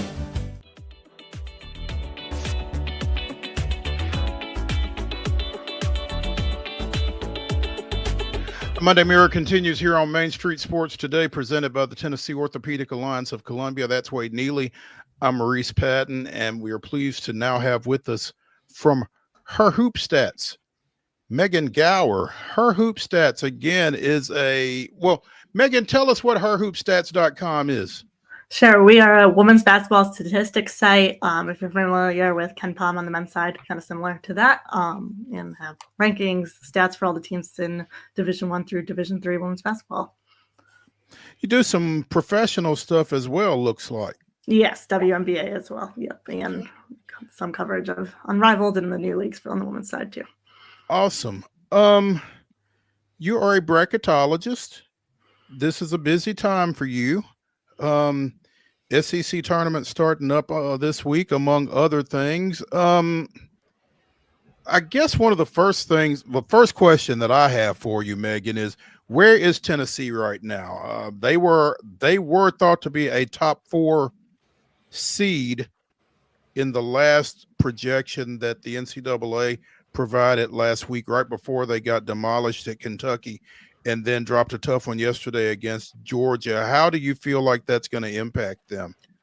Yeah, I think for at least for right now, the Lady Vols are going to drop to that 5 seed line after those 2 losses. I think they could have stayed in that top 16 with the loss to Kentucky, but the loss to Georgia yesterday in particular really hurts them. It was the Georgia team that had won 3 SEC games going into yesterday, so that's a tough loss to suffer at this stage in the season. Now, obviously, there's still more basketball to be played. Can they overcome that? How many games would they have to win in Greenville to do so, do you think? Yeah, I think they're going to have to win at least a couple games in Greenville to overcome that. And it's going to depend more, I think, on what happens with the teams above them. So Alabama and Oklahoma, I think, both still sitting in that top 16. Kentucky still in that top 16. Ole Miss sliding in with their win over LSU yesterday. So there's a lot of SEC teams vying for those spots. So this weekend is going to be a big play in how that all shakes out. Megan, I'm curious. I want to jump nationally for a second. I'm glancing through her hoop stats, and as I get to kind of the advanced team ratings, I'm kind of just scratching my head, and I know you've got a good answer, but walk me through UCLA still being kind of in the top 4 after they get clobbered by USC on Saturday, and USC kind of not in the top 10. What do we like about UCLA still, and what maybe is USC lacking in that regard in your mind? Yeah, so those composite rankings on the site are going to be statistically driven. So I think one of the things that's going to stand out for UCLA is maybe some of their non-conference strength of schedule wasn't the best. And then you've got just some closer margins of victory throughout the season where USC might have had some larger victories that are kind of helping bump their numbers up. I knew there was an explanation. It was just a little jarring after what I watched on Saturday night. So that kind of makes sense. And then what do we still make of South Carolina, who wins the infamous coin flip and will now be the number 1 seed in the SEC tournament? Break down what you like from this current South Carolina team and also maybe Texas in your mind while we're kind of jumping back into SEC there. Yeah, for South Carolina, I mean, their depth has been the story for so many seasons now, it feels like, and this is no different. They have a deep team. They're playing 10 players in a rotation. They've got some size in the front court, but their guards to me really stand out this year. And between Tahina Paopao, Malaysia Fulili, and just really all their guards are the story, which is different for South Carolina, right? I think the past few years we've talked about them just having this really tough presence inside, and that story's kind of flipped this season, but they're still certainly amongst those national championship contender teams once again here. And then Texas, on the flip side, I would say, I mean, Madison Booker, Rory Harmon is obviously one of the best duos in the country. There's no denying that. And then their size and their ability to really outshine teams on the glass has been really impressive this season. And in particular, just like to dominate in the lane. They don't really rely on the 3-point shot, but they're still sitting as the number 1 team in the country right now. Megan, LSU announced that Flaw J. Johnson will sit out the SEC tournament this week to try to get ready for the NCAAs. I guess she's got a shin issue going on. Did not play in that Ole Miss game yesterday. Obviously impactful to not have her on the floor, but how much do you feel like that impacts LSU? And by holding her out during the SEC tournament, obviously it makes them a little bit vulnerable, but can they get through the SEC tournament without her and not feel it when it comes time for the brackets to come out? Yeah, obviously it's a big loss for them to not have her yesterday, as you saw in the loss to Ole Miss, and then going into this SEC tournament, that there's just so many top teams in this tournament. It's going to be super competitive. That said, ultimately a team like LSU's goals rely on what's going to happen in March and in the NCAA tournament. So I think having her back for that is obviously the goal here. And where they're sitting right now in terms of the bracket, they're pretty firmly on that 2 line. I think barring a kind of shocking loss next weekend, they're probably going to stay there. So it's not likely to have much implication for them there. And even if they fall to a 3 seed, they're still going to host. So not too much at stake for them in terms of next weekend and their seeding in the NCAA tournament. Okay. All right. I'm looking, and there they are. Vanderbilt, good news is they're an 8 seed. The bad news is they are paired with UCLA and would see them in the second round if they were to get past South Dakota State. If they were to get past South Dakota State. What do you like about Vanderbilt right now? Well, obviously, Michaela Blakes is the main story there. She's been fantastic for them. Such a fun freshman to watch, and obviously just a sign that this team is going to be so good for years to come. I think this is just the start of something that's really building there in Nashville. But Camille Pierre also adds a really nice second piece to this team, and they've got a really great duo there. And I think we've seen they've gotten some good wins in SEC play, and I think they're a team that can win a game in the tournament. Obviously 2 in that 8-9 space is a hard task, but if they can maybe move up to a 7, something like that, get a little bit of an easier path with some wins this weekend. You know, it's funny as you talk about the bracket and that kind of thing, everybody wants that higher seed, but the reality of it is, like you said, if you are going to be an 8, you'd almost maybe rather be a 10 or even an 11, just because it's all about your path more than your seed, I think. And for Vanderbilt to be an 8 and have to see a UCLA in the second round with a win, it really kind of makes things kind of tough. Seeding isn't always the ultimate goal, I think. I mean, like I said, I just feel like sometimes if you had a lower seed, but you've got a better path, that might be the way to go. Yeah, I mean, in theory, your path should be harder as you go down and seed, because that first game will be more difficult. But yeah, at the same time, that second step, having the number 1 seed in your second game, if you do get through it, is a hard hill to climb. Hey, yeah, no doubt. Obviously, Wade and I both MTSU graduates, and see a middle in that 12 spot against Maryland to open, and that would send them to Tuscaloosa in this current bracket that you've got here. Alabama, the number 4 seed there. It feels like, given Middle Tennessee State's history, those might be a couple of winnable ball games. Yeah, I think we've seen, especially in the last few years, the 12 seeds in the women's tournament are teams that tend to make some noise. We've seen some first round upsets, even a second round upset, I believe, a few years ago. So I think they're a team that can make some noise. They've obviously been really strong this season, as have most of the teams that are falling on that 12 line and maybe flying a little under the radar. So certainly a team that I think could make some noise in the early rounds of this tournament. Megan, I always like to ask bracketology and bracket experts this question. Who potentially can gain the most ground? Is there one team that kind of jumps at you that can gain the most ground this week? Or who's a team that absolutely has to kind of get a win or two this week to kind of keep them solidified or in the field?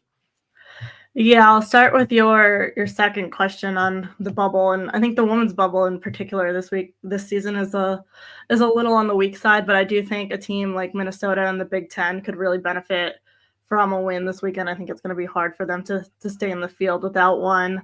And I also look at the Ivy League on the women's side. You've got Columbia, Harvard, and Princeton kind of all in contention for spots in the field right now, and I think their conference tournaments, those teams have a lot to win and also a lot to lose in terms of staying in versus who's going to be out of the field. I think they can get 2 teams in. 3 is probably going to be a challenge.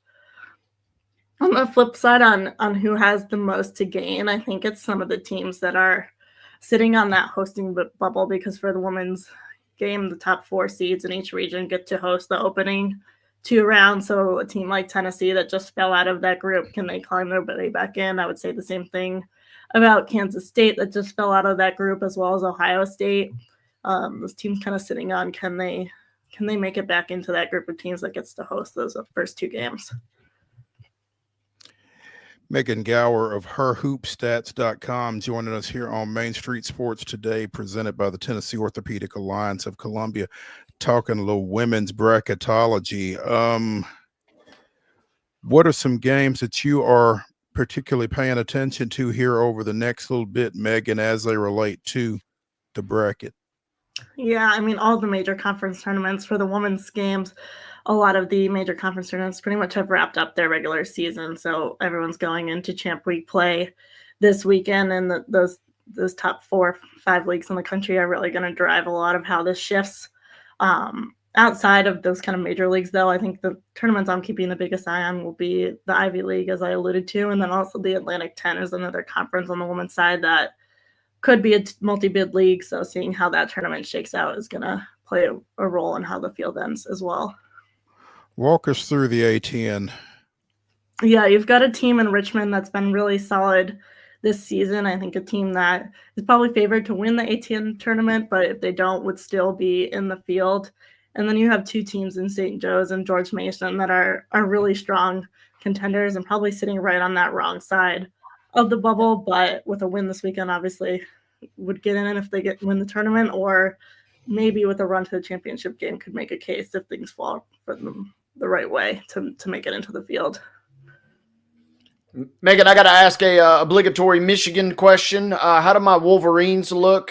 They've kind of been up and down this year. We've seen them pull off some nice wins, but they've also had some bad losses, including a tough one a few nights ago versus Iowa. Yeah, I have them sitting on the 7 line right now. I think the middle of the Big Ten kind of dominates that 6 through 10 seed line right now, and I think we'll see some movement between those teams, but they're definitely firmly in the field, and it's just a matter of where they're going to land. Okay, I hate to ask this, but you did blog a couple of weeks ago about Ohio State. Again, it pains me to ask an OSU question, but what do you like? Maybe what do you not like about Ohio State? A couple of weeks ago, you wrote that, an unlikely contender, but had won 10 straight at one point. Yeah, I think they've, had a really strong freshman season from Jelani Cambridge. She's a really exciting player, and that paired with Cody McMahon, who is kind of their veteran presence there, has made for a really strong duo. But they just kind of have failed to get any of the big wins in the Big Ten, and I think that's what's holding them back and putting them outside that hosting bubble right now. They lost to both UCLA and USC. They just dropped one at the buzzer last night to Maryland, and those big wins, I think, matter as you're trying to get to that top seed group. Wade asked you about Michigan. You've got them as a 7 seed in your current bracket, facing number 10, Iowa State, led by, I hesitate to say super sophomore Audie Crooks, because she's not quite on that Juju type level, but certainly a player that garnered a lot of attention last year and had a monster game over the weekend, apparently. Is Iowa State surging here down the stretch?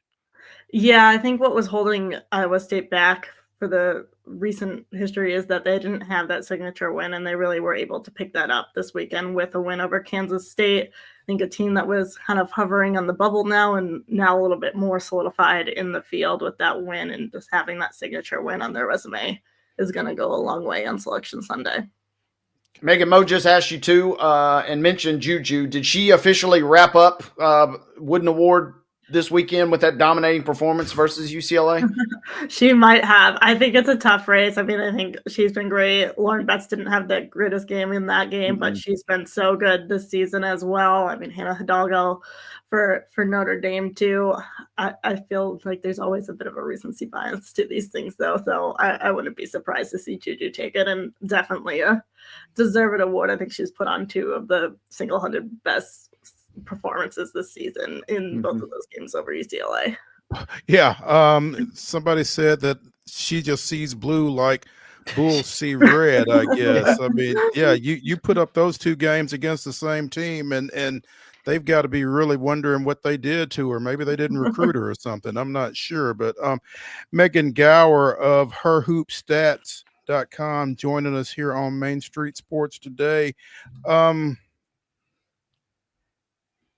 Anybody that we aren't aware of that we should be aware of as we head into Champ Week and approach Selection Sunday for the women, Megan?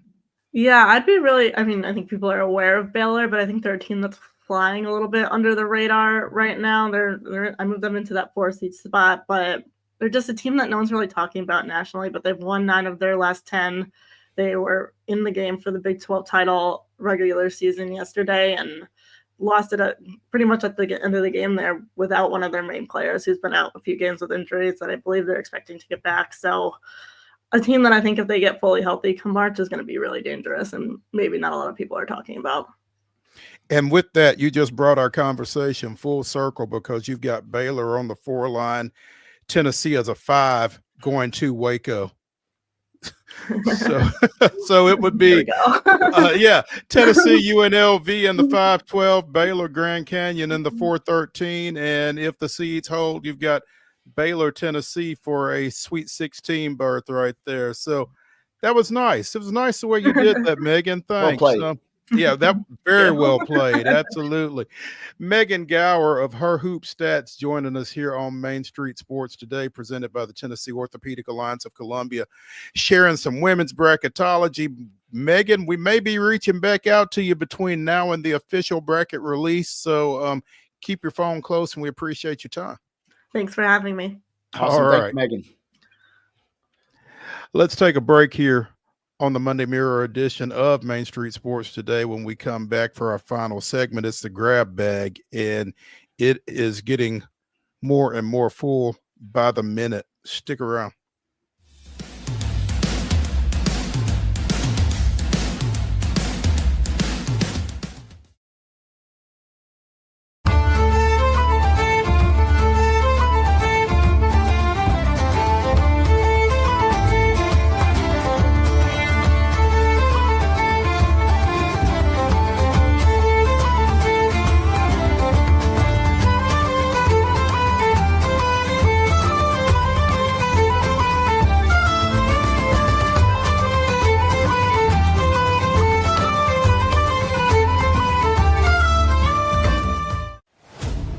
Only in Smashville are opponents welcomed with some good old-fashioned Southern hospitality.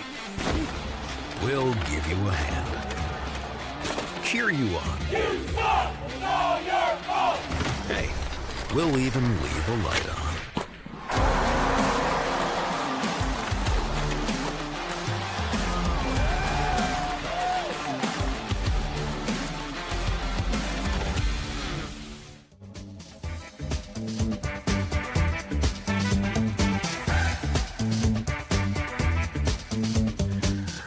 Welcome back to the final segment of the Monday Mirror here on Main Street Sports today, presented by the Tennessee Orthopedic Alliance of Columbia. I'm Maurice Patton. That's Wade Neely. And over the weekend, the Washington Commanders feel like they got better as they sent a 5th-round pick to San Francisco in exchange for veteran receiver Deebo Samuels. And giving Jaden Daniels another weapon can't be a bad thing. The trade won't be official for another couple of weeks. The new league year starts on March 12th, but Deebo on one side and Terry McLaurin on the other for a a second-year quarterback when he hits the field again, who advanced to the NFC Championship game as a rookie. Can't hurt. Yeah, absolutely. And props to Washington for kind of swinging for the fences. And we saw a little bit of this last year with the Texans.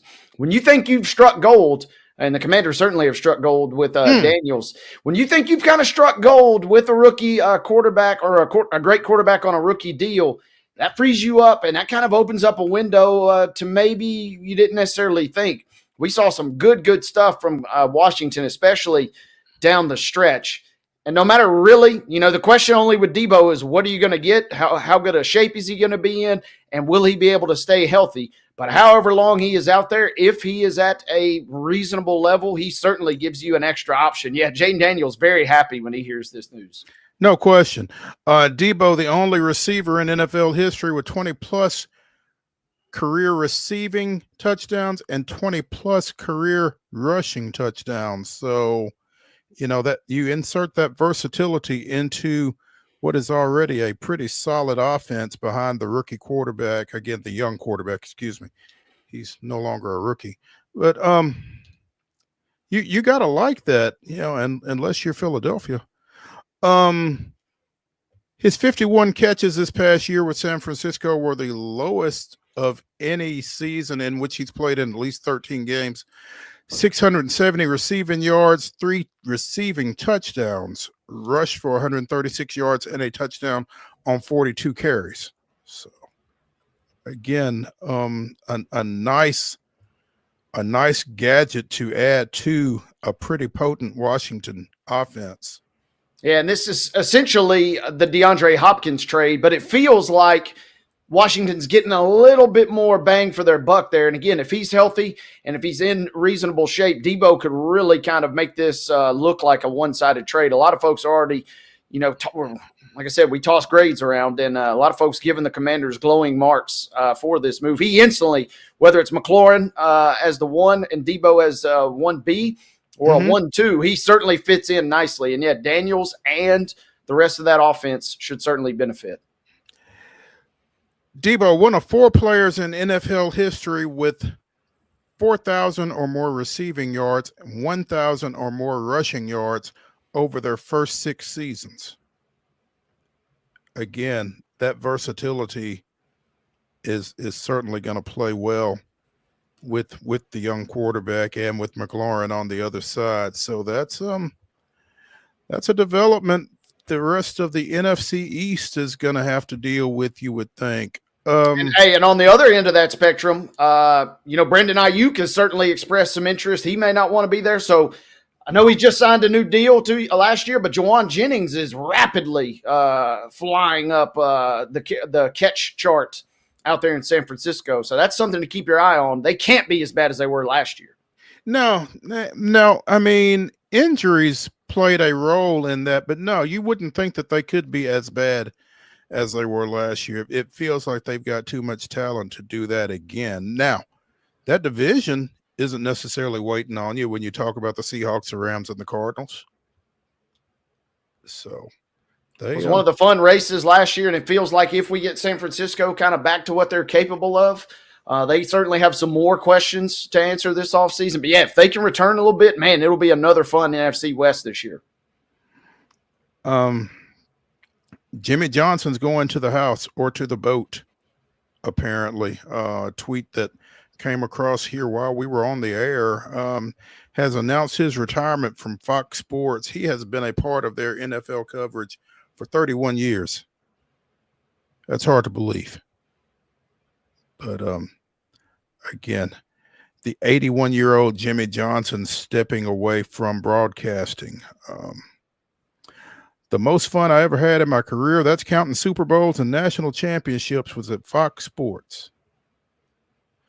But I've made an extremely difficult decision. I've been thinking about it for the last 4 or 5 years, and I've decided to retire from Fox. I'm going to miss it. I'm going to miss all the guys. I'll see them occasionally. It's been a great run starting 31 years ago. Again, won back-to-back Super Bowls with the Cowboys in 92 and 93 after winning a national championship with the Hurricanes back in 1987. It's just wild to think that it's been 31 years. Yeah, and Jimmy stepping away leaves a little bit of hole, man. It's going to be a little sad not seeing our guy out there. We know he's got some fun plans in retirement undoubtedly lined up. But as a media nerd and a media junkie, I'm fascinated by this move because it wasn't just during the Super Bowl, but, man, that Fox panel, when you look compared to all the other pregame options that are out there, it certainly skews a little bit older. And so this is a chance, if Fox wants to, after making a big splash with Tom Brady last year, this is a chance to get quite a bit younger, seeing the 81-year-old ride off into the sunset in Jimmy Johnson because, man, yeah, in that Super Bowl, you could tell it skews a little bit older, and they're still bringing their fastball. I don't want to take away the guys at Fox. They're still entertaining, but it is definitely on the older end of your spectrum in terms of your pregame options. That's an option. If Fox wants to go, they could. And when you talk about getting younger, Jimmy wasn't the only old guy on that panel. That's what I'm saying. Yeah, I mean, you got Bradshaw. I mean, when Michael Strahan, who's 51, when he is your youngest guy, that's the kind of panel that I'm talking about here. And like I said, those guys are still doing great work. But Fox clearly was kind of your option if you were looking for more old school football personalities. 76-year-old Terry Bradshaw.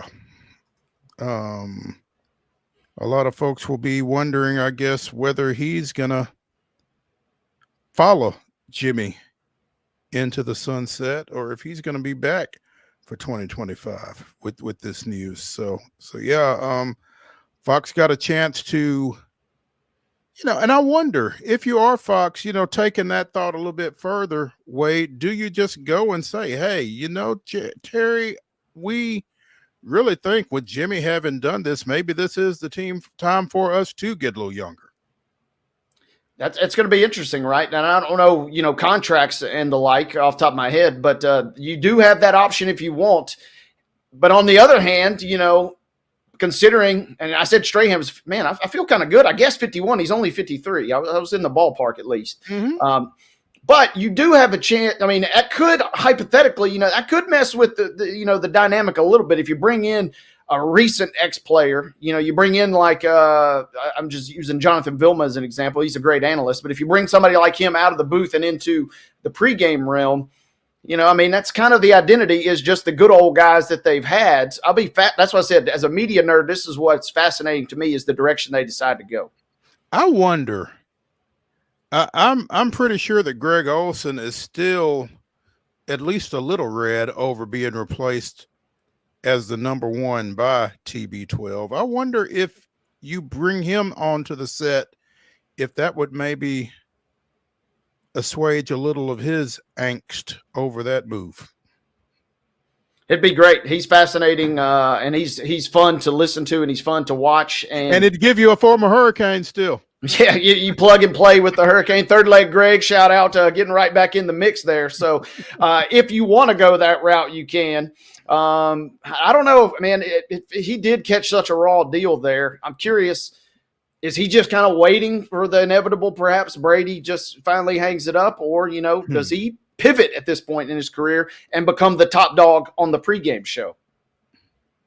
I think he's got the talent for it. I'd be interested to see that. So it'll bear watching to see what direction they go in here and if there is any more movement on that crew than just Jimmy Johnson stepping down.